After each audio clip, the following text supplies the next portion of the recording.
네, 안녕하세요. 미국 주식 멘탈 케어하기 멘탈이 전부다입니다. 네, 오늘 시장은 FOMC 결과를 받아들이면서 굉장히 혼조세였는데요. 다우는 0.4% 정도 하락했고 나스닥은 FOMC 발표 이후로 갑자기 상승하면서 0.7% 상승으로 마무리를 했습니다.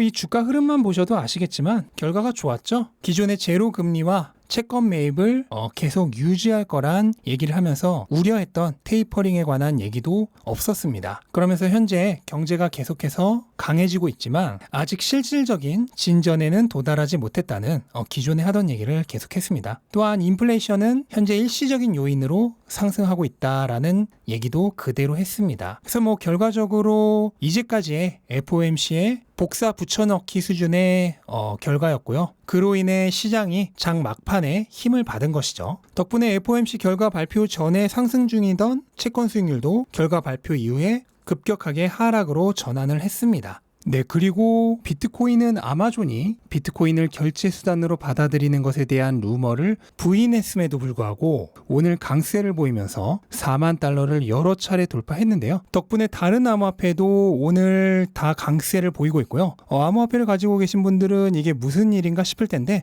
일단 조금 더 상황을 지켜볼 필요가 있을 것 같습니다. 그리고 주식시장을 보시면 그동안 바닥 다지기를 계속하던 전기차 그리고 재생에너지 섹터가 오랜만에 반등을 했는데요. 특히 재생에너지 섹터는 오늘 굉장히 강했습니다. 아직 바닥 다지기가 다 끝난 건 아니지만 확실히 현재 가격대 정도를 저점이라고 보는 투자자가 많은 것 같습니다. 그래서 조금 더 횡보를 할 수는 있는데 이렇게 바닥을 다지다 보면 다시 오를 기회를 보지 않을까 싶습니다. 네, 그리고 AMD가 좋은 실적을 발표하면서 오늘 상승을 했죠. AMD는 매출과 EPS 모두 시장 기대치를 만족을 시켰고요. 좋은 실적을 기록할 수 있었던 바탕에는 주력 사업인 컴퓨팅과 그래픽 부문 매출이 전년 대비 65% 상승을 했고요. 영업이익은 무려 163%나 상승을 했습니다. 이유로는 CPU인 라이젠은 평균 판매 가격이 상승을 했고요. GPU인 라데온은 데이터 센터 수요의 급증으로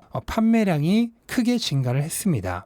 개인적인 생각으로는 비트코인 채굴로 인해 엔비디아 그래픽카드가 품귀 현상을 빚으면서 그 반사익으로 라데온 판매량도 증가하지 않았을까 하는 생각을 합니다. 또한 가이던스도 좋게 발표를 했는데요. 올해 매출 성장률을 기존의 50%에서 60%로 10% 상향 조정했습니다. 또한 현재 추진 중인 자일링스의 인수도 예정대로 연말까지 마무리할 계획이라고 발표를 했고요. 또 40억 달러의 자사주 매입 프로그램도 발표를 했습니다. 하지만 오늘 장 초반에 뉴스의 파라라가 나오면서 주가가 일시적으로 하락을 했지만 결국 매수세가 이걸 다 잡아먹으면서 강한 상승으로 마무리를 했습니다. 이러한 기세면 조만간 전고가를 뚫고 무려 1년 동안 갇혀 있었던 박스권을 탈출할 가능성도 높아 보이죠. 텔라닥은 어제 어닝미스를 발표했는데요. EPS 53센트의 적자를 예상했는데 예상보다 적자폭이 큰 마이너스 86센트를 기록하면서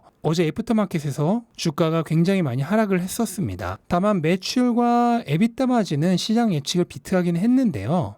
하지만 일단 이번 분기 가입자 수가 1% 정도밖에 증가하지 못했고 또 2021년에 회원수 증가가 거의 없을 거란 가이던스를 내놓으면서 투자자들에게 팬데믹 이후의 실적에 대한 우려를 하게 만들었습니다. 그래서인지 오늘 주가는 거의 롤러코스터였는데요. 장 초반에 10% 정도 하락해서 시작을 했는데 정작 그거를 다 말아 올렸습니다. 물론 장 중간에 오펜하이머가 목표 주가를 상승시키기도 했지만 실은 더 많은 애널리스트들이 어제 목표 주가를 하향 조정했거든요.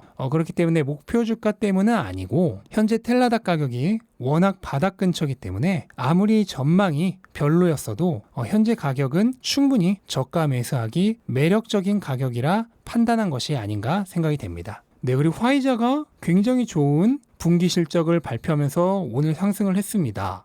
EPS가 시장 기대치를 10% 정도 상향했는데요.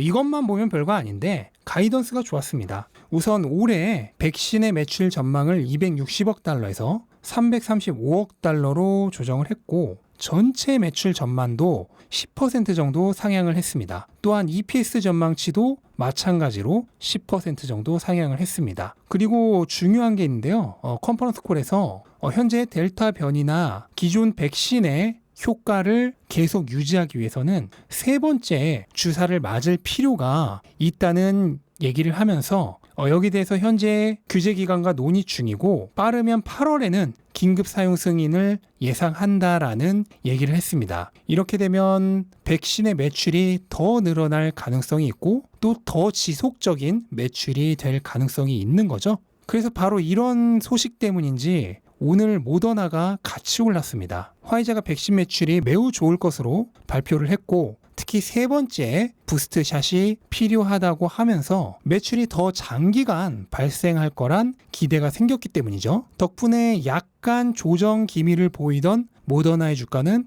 오늘 강하게 오르면서 다시 상승세로 접어들 가능성도 생겼습니다. 네, 반면 어닝 때문에 하락한 종목들도 있는데요. 우선 스타벅스가 좋은 실적을 발표하고도 하락을 했습니다. 우선 EPS가 시장 기대치보다 거의 30% 가까이 높았고요. 매출도 시장 기대치를 초과했습니다. 또한 가이던스도 좋게 발표했는데요. EPS 전망치를 기존보다 10% 정도 상향을 시켰습니다. 근데 그럼에도 불구하고 주가가 내린 거는 그동안 주가가 기대감에 많이 올랐었는데 이 기대감을 만족시켜줄 만큼의 좋은 실적은 아니었다는 것 플러스 뉴스에 팔아라가 나온 것도 오늘 주가 하락에 한몫을 한 것 같습니다.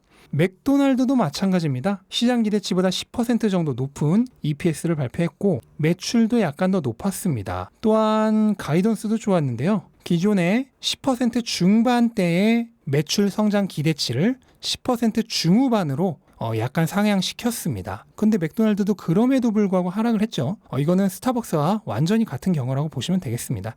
네, 빅테크는 오늘 혼조세였는데요. 우선 애플은 어제 장외 시장의 흐름을 이어받아서 1% 조금 넘게 하락을 했는데 애플은 제가 오늘 저녁 영상에서 따로 다룰 예정이니까 저녁 영상 참고해 주시기 바라고요. 그리고 마이크로소프트는 결과적으로 오늘 거의 보합권이었습니다. 장중 한때는 신고가를 경신하기도 했고요. 이거는 실적 발표는 좀 실망스러웠지만 컨퍼런스 콜에서 좋은 얘기가 나오면서 주가 흐름이 그렇게 나쁘지 않았던 거죠. 네, 그리고 구글이 오늘 예상대로 굉장히 많이 올랐죠.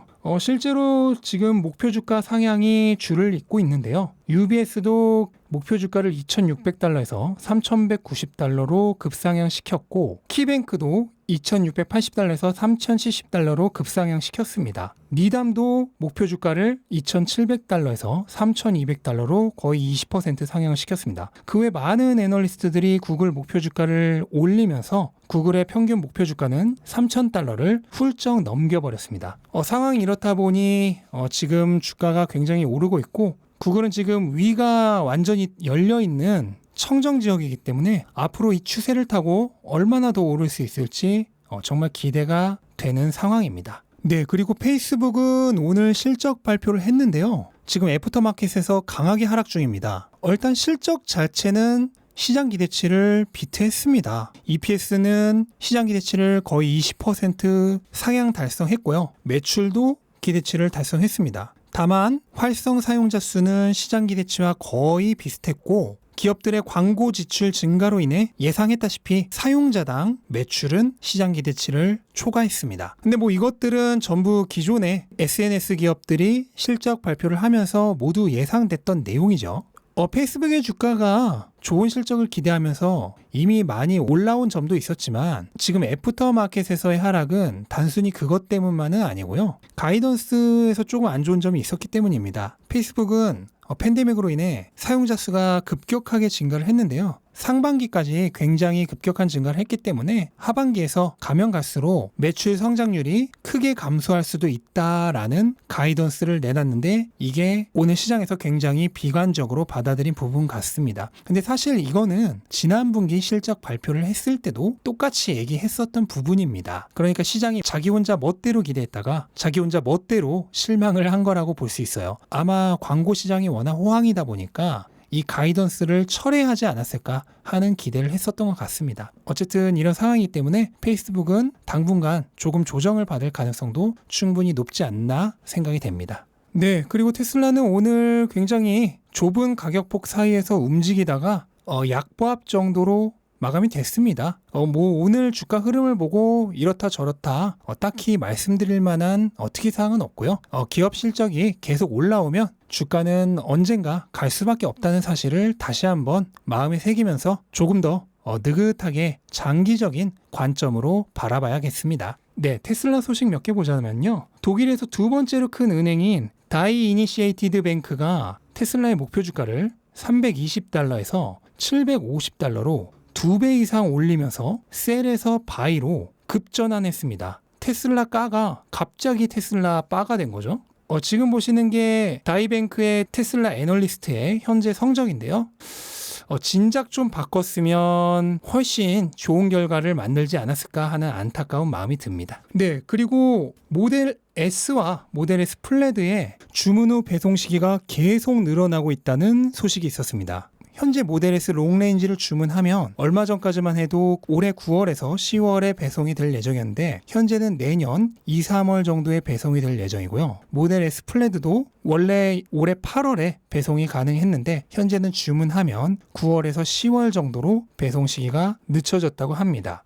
최근 배송이 중단됐던 모델 S의 배송이 다시 재개됐기 때문에 이거는 배송 관련 문제는 아닌 것으로 보고요. 또한 현재 주당 2,000대 이상의 모델 S를 생산하고 있기 때문에 생산 문제도 아닌 것으로 보입니다. 그렇다면 생각할 수 있는 결론은 수요 증가밖에 없겠네요. 네, 그리고 테슬라의 공매도 비중이 계속해서 줄어들고 있습니다. 그래프를 보시면 아시겠지만 현재 공매도 비중은 계속해서 감소 추세고요. 수치상으로 보시면 작년 12월 대비 현재 공매도 주식수가 거의 절반으로 줄어든 것을 확인할 수 있습니다. 이렇게 공매도 주식수가 줄었다는 것은 그만큼 시장이 현재 가격에서 주가가 더 하락할 가능성이 낮다고 보고 있다는 증거가 되겠죠. 네, 그리고 테슬라 관련 가장 유명한 트위터 중 한 명인 게리 블랙이 목표 주가를 올렸습니다. 기존 1,000달러에서 1,100달러로 올렸는데요. 이유를 살펴보면 우선 테슬라의 현재 그로스 마진율이 계속 올라가고 있는 것을 반영했고 또한 모델 S, X, Y 그리고 사이버 트럭으로 인해 평균 판매 가격이 상승하는 점을 반영했고 또 에너지 사업부가 이번에 흑자로 전환했죠. 그 부분도 반영을 했고 그로 인해 프리 캐시 플로우를 지금보다 높였고요. 또한 전기차의 침투율이 지금 빠르게 증가하고 있는데 그 부분도 반영을 했습니다. 그리고 마지막으로 채권 수익률이 2% 이하에서 안착하고 있는 점도 반영을 했습니다. 채권 수익률이 낮아진다는 거는 명목금리가 낮아진다는 건데 명목금리가 낮아지면 기업의 미래 현금 흐름을 현재 가치로 환산할 때 할인율이 낮아지죠. 그렇게 되면 할인율에 민감한 성장주의 PER이 상승하게 되죠. 그래서 그런 부분을 모두 반영해서 목표 주가를 1,100달러로 10% 상향시켰습니다. 네, 그리고 최근 거의 테슬라의 전도사가 되어버린 아담 조나스가 제목부터 매우 자극적인 보고서를 내놨는데요. 테슬라의 2분기 실적이 자동차 산업에게 왜 그렇게 베어리시한가, 그러니까 위협이 되는가 라는 제목의 레포트를 썼습니다. 요점만 읽어보면은 현재 테슬라의 마진율은 일반적인 자동차 회사 수준이 아니라 거의 하이엔드 럭셔리카 수준의 마진율을 기록하고 있는데 심지어 기가 베를린과 기가 텍사스의 마진율은 현재 프리먼트 공장보다도 훨씬 높아서 무려 1000에서 1500 베이시스 포인트, 그러니까 10에서 15% 정도 더 높을 거라고 얘기를 합니다. 그렇게 되면 시간이 지나면 지날수록 프리먼트 공장의 생산 비중은 줄어드는데 그러면 테슬라의 전체 마진율은 계속 올라가는 거죠. 물론 모건 스탠리는 그렇게 되면 테슬라의 마진율이 너무 높아지기 때문에 테슬라가 그 마진을 재투자하는 개념으로 테슬라의 가격을 낮출 것이고 그렇게 되면 낮아진 가격으로 더 많은 사람들에게 테슬라를 판매할 수 있게 될 것이다 라는 얘기를 했습니다. 그렇게 되면 테슬라가 시장을 어떻게 보면 독식할 위험이 있기 때문에 자동차 산업에게 위협적이다 라는 얘기를 한 거예요. 아담 조나스도 사실 예전에는 테슬라 까에 가까웠던 사람이죠. 그런데 빠르게 변절을 해서 지금은 최고의 애널리스트 중에 한 명으로 평가를 받고 있습니다. 오늘 또 한 명의 테슬라 까가 바로 전향을 했는데 마지막 남은 우리 고든이의 앞날도 관심 있게 계속 지켜봐야만 하겠습니다. 네, 오늘 이렇게 시황 정리 마무리 하겠고요. 패드가 그래도 우려했던 바와는 달리 양적 완화 축소에 관련된 얘기를 하지 않았기 때문에 오늘 장 막판에 힘이 좀 실렸는데 그 분위기가 주말까지 이어지기를 바라면서 오늘 영상 마치도록 하겠습니다. 영상 도움되셨다면 구독과 좋아요 부탁드리고 즐거운 하루 되시기 바랍니다. 감사합니다.